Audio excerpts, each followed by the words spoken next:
He's worked on some of my favorite episodes, like the Philosophies of Rick and Morty, South Park Season 19, and Deadpool. Today we're asking a question that's near and dear to my heart. Why is the apocalypse so awesome?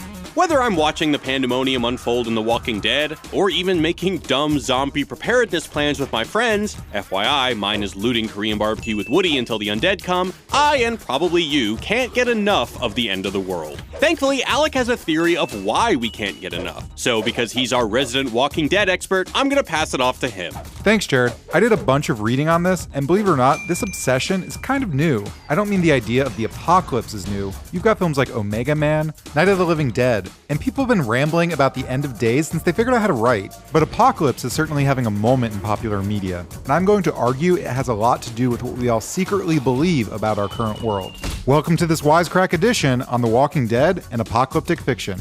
But first, I want to thank the team over at Next Games and The Walking Dead No Man's Land for sponsoring this video. They saw the original Philosophy of The Walking Dead and Philosophy of Negan videos, and they asked if we had more smart stuff to say about zombies. I'm going to suggest that despite ostensibly being about the hellscape that the world will become when civilization collapses, most apocalyptic fiction is really just repackaged utopia. Stay with me, I'll get there in a bit.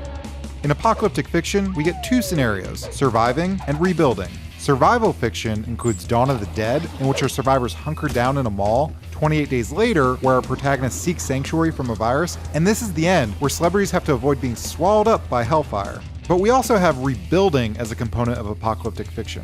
The Walking Dead starts with survival and kind of veers off to rebuilding. Rick Grimes wakes up well after the world has collapsed and has to fend off walkers as he searches for his wife and son. But as the show progresses, the surviving zombie parts becomes kind of easy. If anything, it becomes a chore. I forgot that they're dangerous. Killing off walkers becomes no more significant than, say, remembering to get your brake pads checked. So, the later seasons focus on piecing society back together and fighting off fellow humans that threaten this new society. We get to question the merits of democracy as the gang rebuilds in prison. This isn't a democracy anymore. The importance of public health policy. Saving me! The joys of gardening, and the subtle art of diplomacy. I'm gonna kill you. As the show progresses, it becomes less a battle against flesh-fueled monsters and more a battle for the very soul of humanity.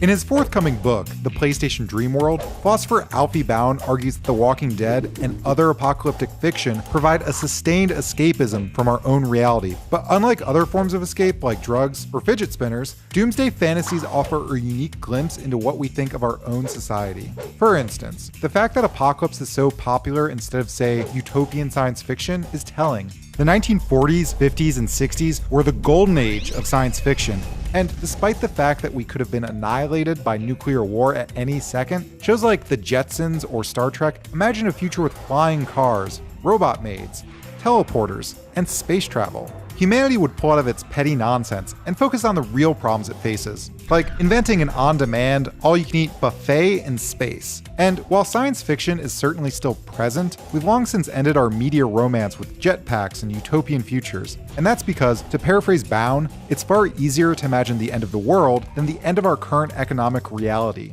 If The Walking Dead has had such enduring success, perhaps it's because it taps into why people fantasize about the end of days. One theory, we feel impotent in the world, working jobs we hate, participating in a political system that seems broken, and binging on avocado toast to forget that we'll never own a home. The Walking Dead provides a reset in two important ways, by presenting a world where people are in control of their destinies and offering us pastoral serenity. I can't believe how serene it is. Once you brush away the hordes of undead, of course. Let's start with personal agency, or control over one's life. A prevailing theme in The Walking Dead is that the apocalypse is a fresh start for its survivors. Carol was the victim of an abusive relationship at the start of the series, but now she's a murdering machine who answers to no one. Daryl and Merle were the poor refuse of a society that wanted nothing to do with them. They were disposable. Growing up poor with abusive parents doesn't do you any good in today's world. But after the apocalypse, these tragic events translate into survival skills that now mark Daryl as a leader, an essential part of society. I'd be honored to shake your hand.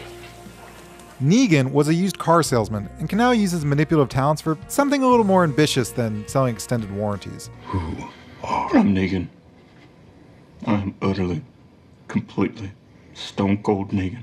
If we love these stories, it's because deep down, it's easier for many of us to imagine being reborn in the ashes of the world than, say, getting affordable health insurance. Not that we'd actually fare better. If you're like me and spend most of your days watching YouTube videos, let's be honest, we're gonna die first. Don't believe me? Case in point, I've spent dozens of hours playing The Walking Dead No Man's Land. Here I am building a new settlement, going on a scavenging run, and raiding some schmuck's outpost. I keep beating Todd at weekly challenges, and it really gives me the illusion that I've got some control in my life. Playing with characters like Daryl and Glenn reminds me of the badasses I'll never be anything like. And hey, they're even releasing the Governor and Merle, so I can pretend to be a villain too. And if you're sadistic, you can unlock Negan, but I'll tell you more about that and the game later. Anyway, I digress. While people like Carol and Daryl have finally found control of their existence in the new world, The Walking Dead also sells us the fantasy of having control over our political existence. Regardless of your political affiliation, it's easy to feel out of control in 21st century America. Long gone are the days of meaningful political engagement with your community. Now we have 24-hour news cycles, lobbyists, and partisan politics. And unlike former generations that saw unfathomable shifts in our global reality like the rise and fall of fascism,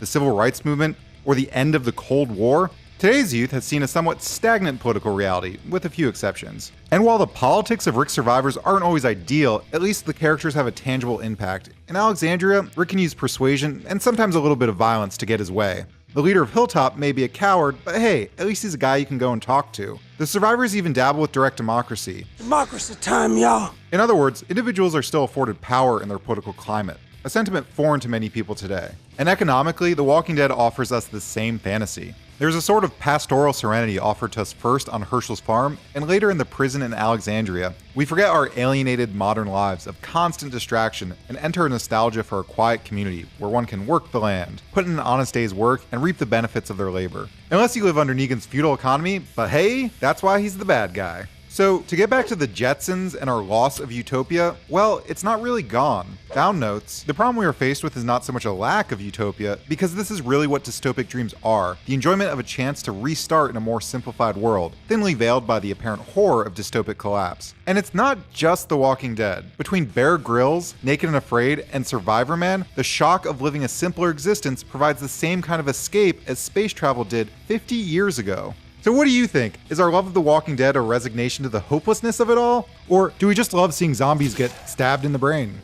Speaking of stabbing zombies in the brain, let's check out some more of The Walking Dead No Man's Land. Here's my camp. You can see how much time I've been putting in meticulously organizing it. You can upgrade buildings to get more resources and level up your equipment, armor, and people. I've been dumping all my experience into Daryl because he can mow down rows of walkers. Now I'm going to put him on my team for this story mission. So it looks like I have to get into these supplies. So clear those guys out. It looks like I have to protect Abraham while he opens it. This is my favorite part. Now time to get out without dying. And safe at last. I got some experience for completing the mission, and they made a pretty fun game of opening boxes for some random rewards. They also just released these new highlight missions. Let's play one. It looks like you get to relive Rick and company securing the prison. I have to block these entrances where walkers keep spawning, and make sure they don't murder me in the process. So I've got to get that dumpster blocking it, then this fence, now over here. And that's a ton of walkers in my way. I guess this is home sweet home now? Thanks again to Next Games for sponsoring this video, and be sure to check out The Walking Dead No Man's Land on the App Store or Google Play. Download it using the link in the description below before June 28th, and you can unlock Negan for free. They're also doing a special event called Midsummer Mayhem, where if we all collectively kill 1 billion walkers, everyone gets a golden Lucille.